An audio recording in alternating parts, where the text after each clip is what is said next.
जी, बहुत-बहुत धन्यवाद कि आप लोग इस वीडियो को क्लिक किए हैं और बिल्कुल रूप से आप एक वायरल जो है क्वेश्चन हमारे पास आ चुका है और ये क्वेश्चन में कितना परसेंट सच्चाई है, क्या ये सही है, इस चीज़ को हम क्वेश्चन को देखने के बाद ही पता कर पाएँगे। वैसे आपको सेट यहाँ पर ए है, इसका कोड भी 110 10 या फिर 220 होगा। बता दें कि ये फर्स्ट और सेकंड दोनों सीटिंग के लिए है क्योंकि ये क्वेश्चन जो है आया है तो इसको पता ही नहीं है कि ये किस सीटिंग का है।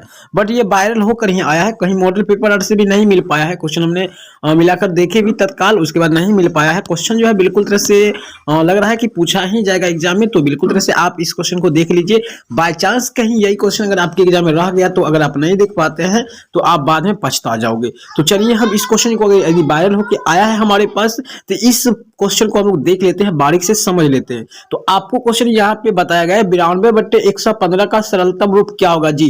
तो इसका सरलतम यानी छोटा रूप होगा, इसको आप काटेंगे तो 23 चौके 4 बार में, ये 5 बार में कटेगा, 4/5 हो जाएगा। राइट आंसर ऑप्शन बी हो जाएगा। बहुत आसान था, सिंपल था। अगर ऐसा क्वेश्चन होगा तो आप लोग छक्का मार देंगे। चलिए अगला है कि दो परमेय संख्याओं के बीच अधिकतम कितनी परमेय संख्या होते हैं। तो 3 अनंत होते हैं। बिल्कुल ये भी सही हो जाएगा आपका, कहीं से दिक्कत होने की बात नहीं है। देखिए ये वायरल होकर क्वेश्चन आया है, ये बिल्कुल तरह से 100% है कि ये वायरल होकर ही आया क्वेश्चन और वायरल वाले ही क्वेश्चन है। अगला है 3 नंबर क्वेश्चन है कि निम्नलिखित में से किसका दशमलव प्रसार शांत है। तो 3 का आंसर जो होगा सी हो जाएगा 15/1600। इसका जो है गुणनखंड आप अगर करते हैं 1600 का तो आपको 2 और 5 केवल आएगा इसमें अभाज्य गुणनखंड में, तो इसलिए ये शांत हो जाएगा। राइट आंसर सी हो जाएगा। चलिए उम्मीद करता हूं कि आपको सारी चीज समझ में आता होगा और बिल्कुल तरह से इस टाइप का भी क्वेश्चन तो आपको मिल ही जाएगा। और क्या पता यही क्वेश्चन आपके एग्जाम में रहे, फर्स्ट में रहे कि सेकेंड में, इसकी भी गारंटी नहीं है क्योंकि ये इसमें जो है अभी नहीं आया, लेकिन ये वायरल होकर आया है। मुझे बहुत विश्वासी ग्रुप में मिला है जिसकी वजह से मैं इसका वीडियो फटाफट दे रहा हूँ आप लोग को, तो मिस मत कीजिएगा। हो सकता है कहीं ये पूछ दिया तो आप बौखते रह जाइएगा। शून्यकों का गुणनफल, गुणनखंड फल के लिए आपका सूत्र होता है C/A होता है। सी की जगह पर ए लिखा है तो ए, एक जगह पर यहाँ पर डी है तो डी, A/D हो जाएगा। राइट आंसर आपका ऑप्शन नंबर डी हो जाएगा, डी। चलिए 5 है का रूट 8 18 का परमयकरण क्या होता है। ध्यान रखिएगा 18 का परमयकरण करने के लिए आपको क्या करना है, इसे तोड़ना है। तो 2 तिया 6 6 तरीके 18 होता है। यहाँ पे 3 जोराम लग गया था, 3 बाहर निकल जाएगा, √2 यहाँ पे हो जाएगा। इसको परमयक्रम लाने के लिए फिर √2 से ही गुना करना पड़ेगा, तब जाकर रूट खत्म हो जाएगा आपका। तो यहाँ पे √2 हो जाएगा।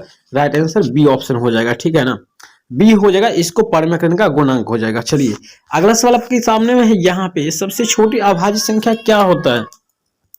तो सबसे छोटी जो होता है अभाज्य संख्या, यहाँ पे आपका क्या हो जाता है, ऑप्शन नंबर यहाँ पे बी जो मारेगा बिल्कुल करेक्ट हो जाएगा। चलिए तो उम्मीद है कि ये भी समझ में आ गया होगा और हम आगे बढ़ लेते हैं। आपका 7 नंबर क्वेश्चन क्या रखा जा रहा है।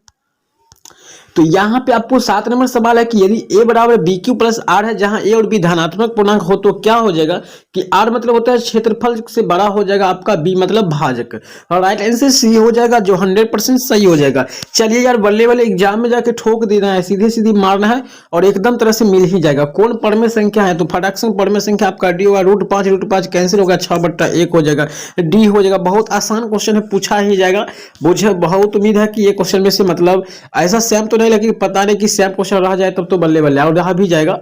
चलिए x² + 12x + 35 के शून्य क्या होगा। जब तीनों के तीनों प्लस में होगा तो इसका शून्य जो है दोनों ऋणात्मक होगा, माइनस वाला होगा। Right answer option number B हो जाएगा। यानी जब तीनों प्लस में आ गया है तो इसका दोनों ऋणात्मक होगा, ठीक है ना, और एक प्लस में एक माइनस में रहता है तो प्लस माइनस दोनों होता है, ठीक है।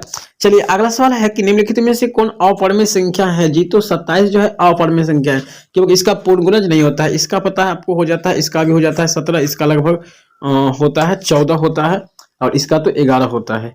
चलिए तो आगे बढ़ लेते हैं। अगला सवाल आपका 11 नंबर है, बहुपद 5y² - 25 के शून्य क्या हो जाएगा। ध्यान रखिएगा 5y² बराबर लिखते हैं हम लोग, तो यहाँ पे 25 आ जाएगा, प्लस में 5 से 25 को कटेगा यानी बट्टा में आ जाएगा तो कट जाएगा, ये 5 से 25 कट जाएगा। अब y² बराबर 5 हो गया, स्क्वायर हट जाएगा तो यहाँ पे रूट आ जाएगा, लेकिन प्लस माइनस में आ जाएगा। तो राइट आंसर ऑप्शन नंबर यहाँ पर सी जो है एकदम तरह से सही हो जाएगा, ठीक है ना।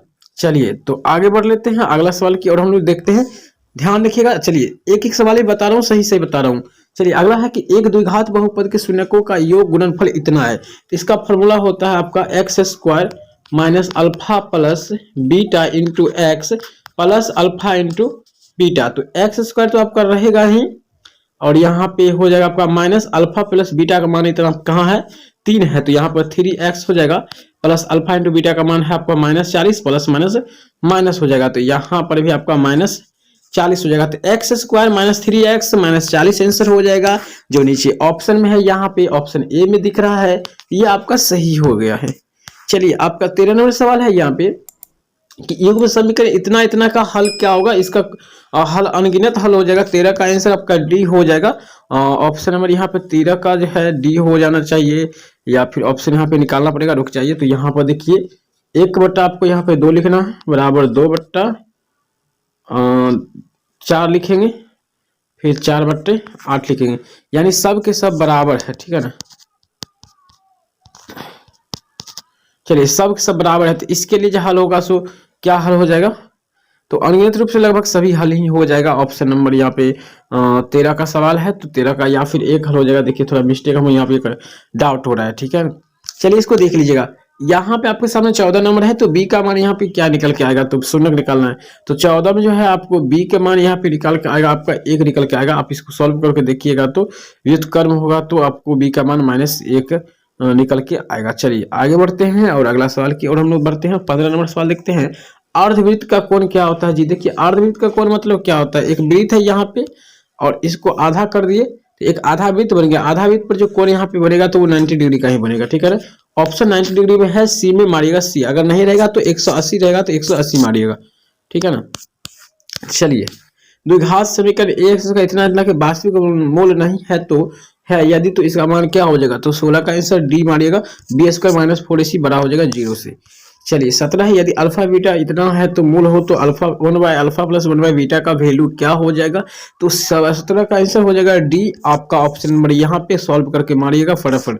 चलिए 18 नंबर समांतर श्रेणी इतना का 21वां पद क्या हो जाएगा जी। 21वां पद निकालने के लिए आप लोग क्या करना पड़ता है, a + 20 डी आप रखिएगा, फटाफट निकलेगा। यहाँ पे एक जगह पर -3 है तो -3 देना है, प्लस कर लेंगे 20 डी, तो यानी 20 गुने डी का मान मतलब कि इस दोनों में से इसको घटाएंगे, ठीक है ना। तो हटाएंगे तो आपको क्या आ जाएगा, यहाँ पर 1 आ जाएगा, ठीक है ना। तो इसको करने के बाद आपको यहाँ पे पूरी तरह सॉल्व इसको करने के बाद 18 का जो आंसर यहाँ पे आपका निकल के आएगा 137 निकल के आएगा। चलिए ठीक है ना, यहाँ पे थोड़ा डी का मान निकालिएगा अच्छा से, उसके बाद आप सॉल्व कीजिएगा। चलिए कुछ सवाल यहाँ पे है, मतलब बहुत इंपॉर्टेंट भी है। निम्नलिखित में से कौन द्विघात समीकरण है, तो आपका ऑप्शन ए हो जाएगा, बिल्कुल सही है। हमने इसको बना करके दे रहे हैं, आप प्रॉब्लम में डाउट में मत रहिएगा। समांतर श्रेणी इतना का कौन सा पद 0 है, तो 21वां पद जो है आपका 0 हो जाएगा। चलिए बी ऑप्शन जो बिल्कुल सही, हम टाइम नहीं लेंगे, फटाफट बताएंगे। चलिए 21 नंबर सवाल यहाँ पे है आपके सामने में, ध्यान से देखिएगा। कहा जा रहा है यदि समांतर श्रेणी का समान्य पद इतना है तो सार्वंतर क्या होगा, इसका सार्वंतर आपका -4 हो जाएगा, ठीक है ना। चलिए हम आगे बढ़ते हैं अगला सवाल की ओर। अगला सवाल आपका कहा जा रहा है 22 नंबर की -3 5 की भुज क्या है, तो भुज वाला इधर वाला होता है, इधर वाला कोटि होता है, तो भुज हो जाएगा -3 हो जाएगा। ऑप्शन नंबर आपका यहाँ पे ऑप्शन नंबर आपका -3 हो जाएगा, बी में है, ठीक है ना। चलिए अगला सवाल हम लोग देख लेते हैं क्या कहा जा रहा है। द्वितीय चतुर्थांश बिंदु का नियामक होता है, द्वितीय होता है एक माइनस और प्लस होता है, बी वाला हो जाता है, ठीक है ना। चलिए अगला सवाल की ओर बढ़ते हैं। अगला सवाल भी आपके सामने में है, बहुत सारे इधर उधर सवाल करके आया है, तो चलिए ये सवाल में है, इसका जवाब आप लोग कमेंट बॉक्स में बताइएगा, जरूर से जरूर बताइएगा कमेंट बॉक्स में। उसके बाद आपका यहाँ पे 26 नंबर सवाल है, 28 सेंटीमीटर व्यास वाले वृत्त की परिधि क्या हो जाएगा, 44 सेंटीमीटर हो जाएगा। ऑप्शन नंबर ए मारेगा, प्रोडक्शन सही हो जाएगा आपका। चलिए 27 नंबर सवाल आपका है, यहाँ पे 27 गायब है। 28 नंबर सवाल है, यहाँ पे जो आया है वायरल होकर हम वही बता रहे हैं, tan theta into cot theta का मान हमेशा 1 होता है। तो ऑप्शन नंबर बी मारेगा, यहाँ पे -1 हो सकता है तो प्लस वाले 1 मारेगा। चलिए तो यहाँ पर है, इसका मान भी आपका क्या हो जाएगा जी, इस सब का मान भी आपका 1 हो जाएगा, क्योंकि इस सब को बट्टा वाला है तो इसका मान जो निकालेगा सिंपल आ ही जाएगा। चलिए देखिए अगला सवाल यहाँ पे ये है, बहुलक पूछा गया, तो बहुलक तो इसका 3 हो जाएगा। जो भी वायरल होके आया है, जहां जहां जैसे जैसे आया वैसे वैसे हम बताते जा रहे हैं। ए और बी का समांतर माध्य क्या हो जाएगा, तो आपका आंसर यहाँ पे हो जाएगा, इसका समांतर माध्य हो जाएगा a-b/2 हो जाएगा, अबाउट में लगभग यही हो जाएगा, ठीक है ना। उसके बाद यहाँ पे 47 नंबर क्वेश्चन आया है, डायरेक्ट हमारे पास आ चुका है कि निश्चित घटना की प्रायिकता हमेशा 1 होता है। चलिए आगे भी क्वेश्चन है, हम लोग इसको देख लेते हैं। तो प्रिय छात्रों, हम इस क्लास को यहीं तक रहने देते हैं। काफी क्वेश्चन आया है वायरल होकर, लेकिन साफ नहीं है और इस पर शायद हमें भी उतना विश्वास नहीं हो रहा है जितना आप लोग को विश्वास नहीं हो पा रहा है। तो चलिए इस क्लास को हम लोग फिर भी पढ़ लेते हैं। यहाँ तक पढ़ लिए, बहुत बहुत धन्यवाद। और जरूर से जरूर इसमें से टाइप में मिल जाएगा एक, मतलब कुछ क्वेश्चन में जरूर मिल जाएगा, या फिर से हम रह जाएगा तो बल्ले बल्ले। तो मिलते हैं फिर से तुरंत वायरल क्वेश्चन लेकर, क्योंकि वायरल क्वेश्चन जस्ट हमारे पास अभी अभी देखिए व्हाट्सएप यहाँ पे कोना पर आपको दिख रहा होगा कि आ गया था। फटाफट जाकर देख लेते हैं, फटाफट उसका वीडियो आपके सामने ला देते हैं। तो मिलते हैं, बाय, टेक केयर, धन्यवाद। जल्दी से सब्सक्राइब करके